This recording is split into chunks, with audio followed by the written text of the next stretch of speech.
उत्तर पूर्व भारत सैकड़ों जनजातियों का एक इंद्रधनुषीय समूह है। इन जनजातियों की अपनी प्रथाएं, संस्कृति एवं अलग अलग भाषाएं हैं। इनमें से प्रकृति की उपासना करने वाली कुछ जनजातियों के धार्मिक विश्वास, रीति रिवाज और प्रथाएं हिंदू प्रथाओं और देवी देवताओं के समान हैं।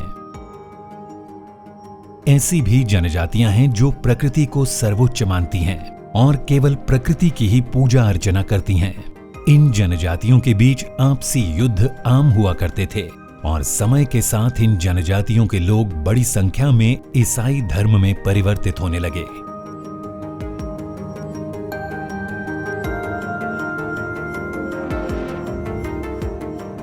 मिजोरम एक ऐसा ही राज्य है जहां ईसाई धर्म को मानने वालों की संख्या 90% के करीब है। ब्रू जनजाति के लोग, जिन्हें रियांग भी कहा जाता है, मूल रूप से भारत के उत्तर पूर्व के निवासी हैं और मिजोरम, त्रिपुरा एवं असम इन 3 राज्यों में रहते आए हैं। We have been totally neglected in terms of educational condition, economical condition, political condition, social condition.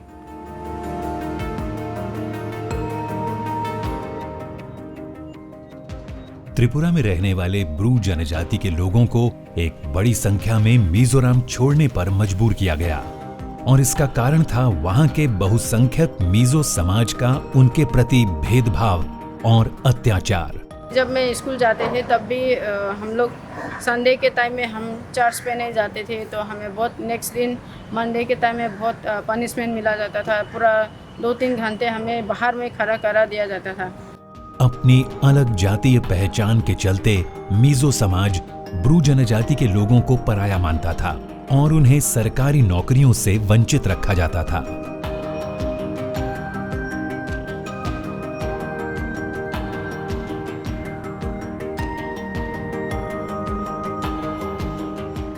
School में दाखिले के समय ब्रू जनजाति के बच्चों को अपने जनजातीय नाम की जगह मिजो या ईसाई नाम धारण करने पर मजबूर किया जाता था।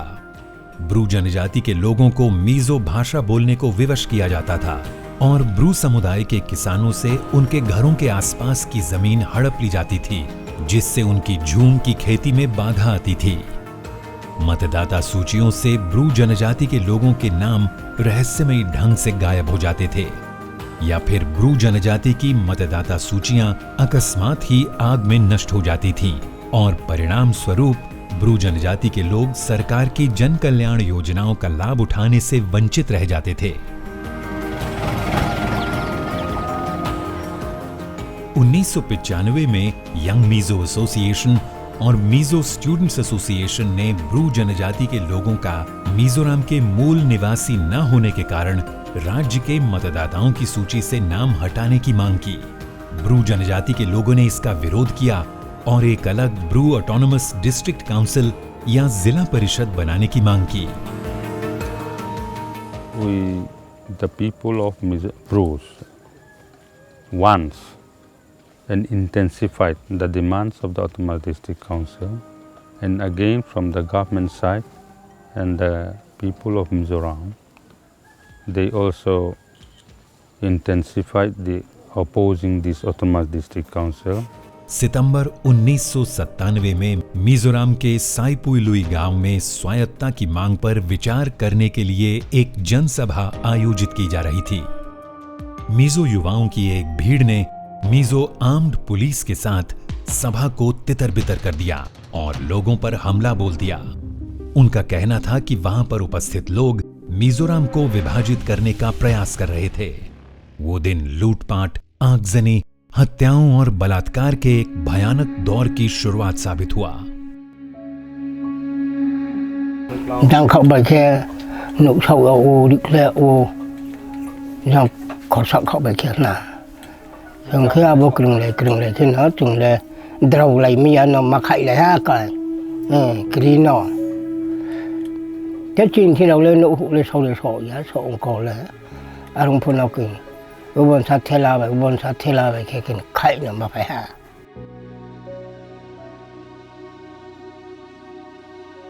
ब्रू समुदाय के लोगों के घरों को जलाया गया, उनकी फसलों को नष्ट कर दिया गया और उनके मवेशियों को मार दिया गया या फिर उठा लिया गया। पुरुष, महिलाएं और बच्चे सभी इस हमले का शिकार हुए। जहां एक तरफ प्रशासन ने इन घटनाओं को अनदेखा कर दिया, वहीं पुलिस से मदद की उम्मीद ने भी दम तोड़ दिया। ये तबाही एक हफ्ते तक चलती रही। जान बचाने की खातिर ब्रू जनजाति के लोगों के पास अपने थोड़े बहुत सामान के साथ मिजोरम छोड़ने के अलावा और कोई चारा नहीं था। 60 गांव से लगभग 56,000 पुरुष, महिलाएं और बच्चे मिजोरम छोड़कर असम और त्रिपुरा में शरण लेने पर मजबूर हो गए। पड़ोसी को स्वयं की ही तरह प्रेम करने के ईसाई धर्म के संदेश पर ईसाई बहुसंख्यक राज्य में ऐसा अत्याचार कई प्रश्न खड़े करता है। अगर उस समय की कांग्रेस सरकार ने जो आज असहनशीलता की बात करती है उस समय थोड़ा ध्यान रखा होता तो रियांग जनजाति के लोगों को 23 वर्षों तक कष्ट न भुगतना पड़ता।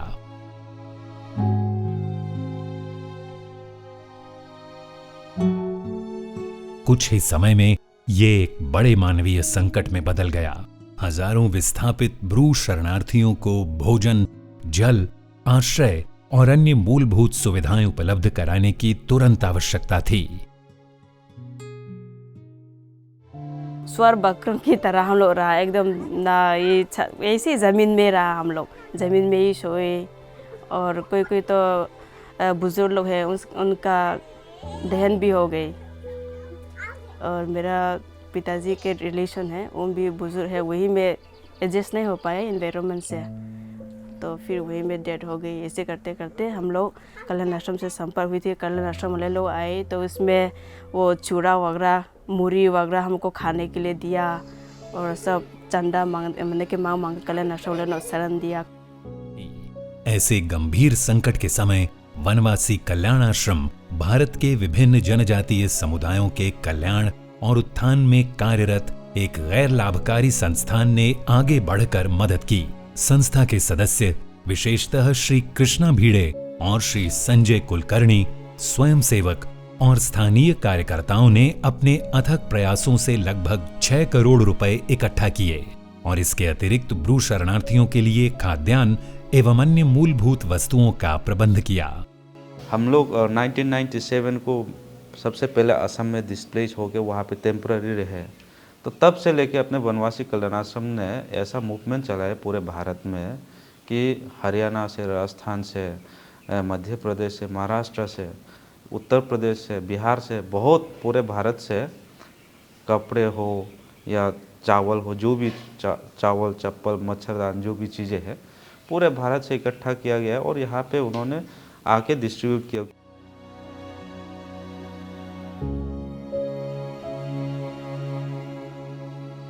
वनवासी कल्याण आश्रम ने देश के न्यायालयों का दरवाजा खटखटाया और ये सुनिश्चित किया कि विस्थापित ब्रू शरणार्थियों को उनके पहचान पत्र मिल पाएं, जिनकी मदद से उन्हें सरकार से राशन और कुछ वित्तीय सहायता मिल पाए। सरकार की ओर से मिलती मामूली सहायता पर निर्भर ये ब्रू शरणार्थी पिछले 26 वर्षों से न्याय मिलने का इंतजार कर रहे हैं।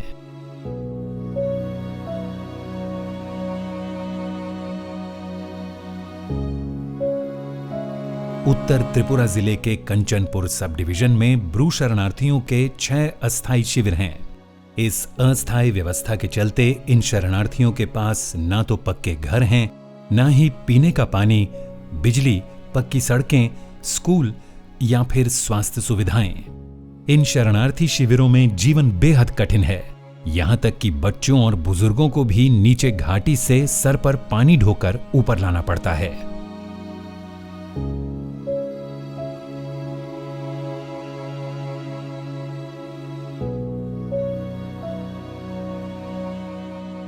इन सब कठिनाइयों के बावजूद यहाँ अपने परिवार और समुदाय के लोगों के साथ रहते ब्रू शरणार्थी खुद को सुरक्षित महसूस करते हैं। मरना भी यहाँ में मरेगा, बांचना भी यहाँ में बांचेगा। हम मिजोरम तो जाने के लिए हम कोई राजी नहीं। धर्म पर जुदा, धर्म भी अलग। हम लोग होने से हरि कृष्ण, इन लोग होने से यीशु ख्रिस्ट। अलग कहीं तक हम लोग के लिए शामिल होना कोई जरूरत नहीं।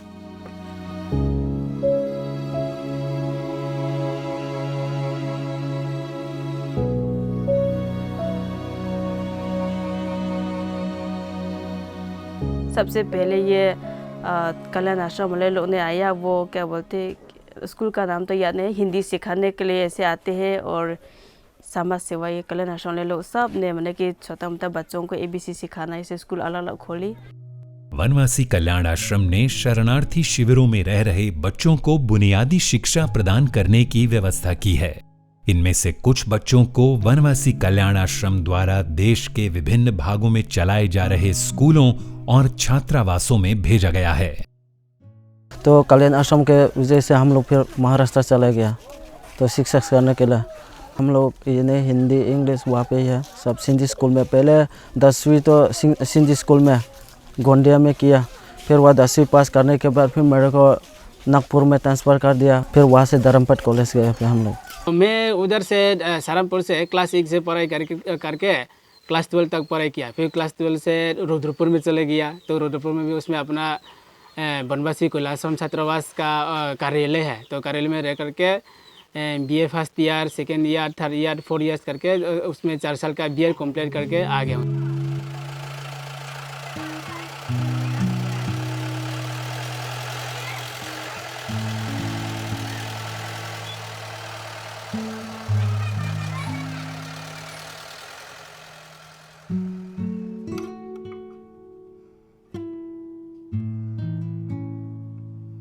ऐसा करने का उद्देश्य था इन बच्चों को समाज की मुख्य धारा में शामिल होने का अवसर प्रदान करना, ताकि ये अपने और अपने समाज के भविष्य को बेहतर कर पाएं। कल्याण आश्रम के लिए यह एक अत्यंत गौरवशाली क्षण है जब आज उनके छात्रावास का विद्यार्थी डॉक्टर बनकर समाज की सेवा करने को तैयार है। वनवासी कल्याण आश्रम जो है, अखिल भारतीय वनवासी कल्याण आश्रम, मैं शुक्रिया अदा करूं भी मेरा सब कम पड़ जाता है।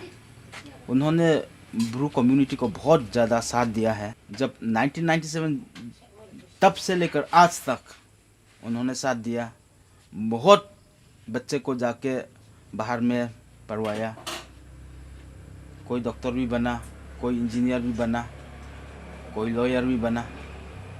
वो सब अखिल भारतीय वनवासी कल्याण आश्रम के प्रयास के कारण से ये सब हुआ। सन 2005 में वनवासी कल्याण समिति ने विस्थापित ब्रू शरणार्थियों को मिजोरम वापस भेजने के लिए उच्चतम न्यायालय में एक याचिका दायर की। उच्चतम न्यायालय ने केंद्रीय गृह मंत्रालय और त्रिपुरा और मिजोरम सरकारों के प्रतिनिधियों का एक मॉनिटरिंग ग्रुप संगठित किया, जिसे ब्रू शरणार्थियों की निर्बाध वापसी की रूपरेखा तैयार करने का काम सौंपा गया। किंतु ब्रू शरणार्थी परिवारों को वापसी की शर्तों में स्पष्टता का अभाव लगा, विशेषकर मिजोरम लौटने पर उनकी सुरक्षा और पुनर्वास के प्रश्न पर। पिछले कुछ वर्षों में वापसी के कई दौर हुए, जिनमें केवल 3000 शरणार्थियों को ही वापस भेजा जा सका। मिजोरम में वे एक अनिश्चित भविष्य का सामना करने पर मजबूर हैं। खेती बाड़ी के लिए हर परिवार को कृषि भूमि देने की उनकी मांग को मिजोरम सरकार ने नहीं माना।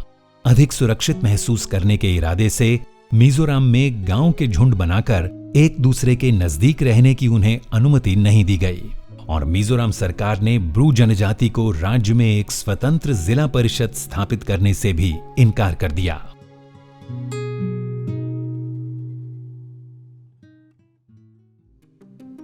सन 2018 में जब श्री राजनाथ सिंह केंद्रीय गृह मंत्री थे, केंद्र सरकार मिजोरम और त्रिपुरा की राज्य सरकारों और ब्रू डिस्प्लेस्ड पीपल्स फोरम के बीच 9वें प्रत्यावर्तन समझौते पर हस्ताक्षर किए गए। इस समझौते के तहत मिजोरम वापस गए हर एक परिवार के मुखिया के खाते में 4 लाख रुपयों की राशि जमा की गई, जो कि 3 वर्षों के पश्चात निकाली जा सकेगी। हर वापस गए परिवार को घर बनाने के लिए 1.5 लाख रुपयों की सहायता राशि, 5,000 रुपए प्रति माह का प्रत्यक्ष लाभ अंतरण यानी डायरेक्ट बेनिफिट ट्रांसफर और 2 वर्षों तक मुफ्त राशन देने का भी प्रावधान था। यह एक उदार प्रस्ताव था और किसी भी पिछली सरकार ने इस समस्या को इतने खुलेपन और पारदर्शिता के साथ संबोधित नहीं किया था। किंतु अधिकांश शरणार्थी परिवारों ने वापस न लौटने का फैसला किया। उनकी सुरक्षा, मिजोरम में भविष्य में आजीविका कमाने और मिजो समाज में पुनः एकीकृत होने को लेकर अनिश्चितता 2 मुख्य चिंताएं हैं जो उन्हें वापस जाने से रोकती हैं।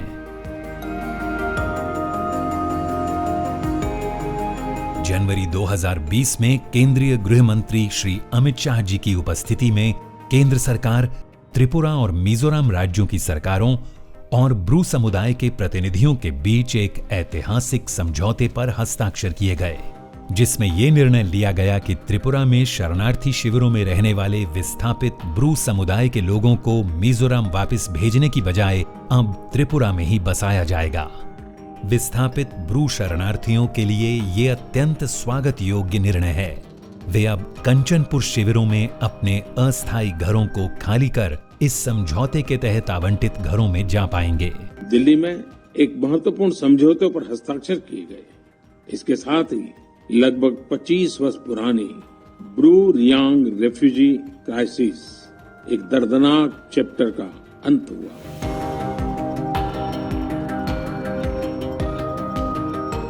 प्रत्येक ब्रू परिवार को अपना घर बनाने के लिए 1.5 लाख रुपयों की वित्तीय सहायता दी जा रही है।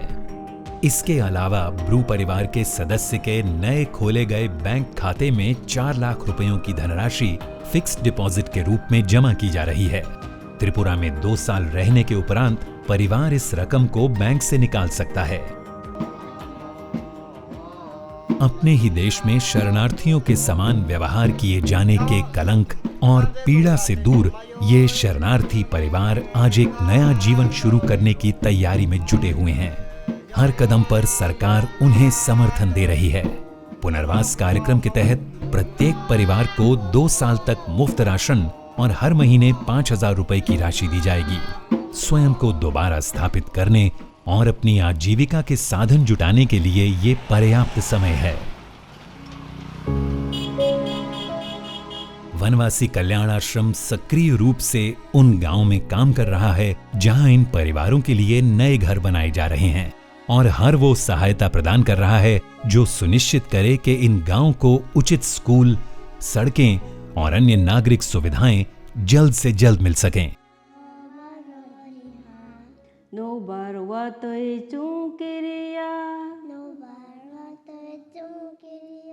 इस समझौते को विस्थापित ब्रू जनजाति के लोगों के लिए एक नई सुबह और एक नई शुरुआत के रूप में देखा जा रहा है।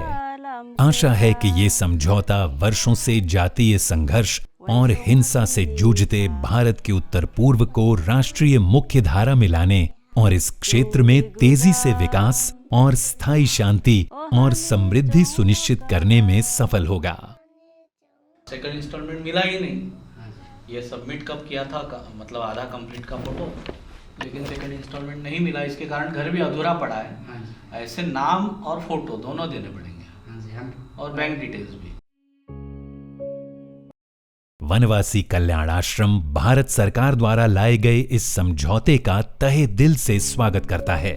आज जब विस्थापित ब्रू समुदाय त्रिपुरा में खुद को पुनः स्थापित करने की तैयारी कर रहा है, वनवासी कल्याण आश्रम ब्रू समुदाय को बधाई देता है और अपने सभी सदस्यों, स्वयंसेवकों और सामाजिक कार्यकर्ताओं की कड़ी मेहनत और समर्पण के लिए उनका आभार और सराहना व्यक्त करता है। सही दिशा में किए गए उनके अथक प्रयासों के फलस्वरूप इतने वर्षों के संघर्ष के बाद ब्रू समुदाय को न्याय मिल पाया है।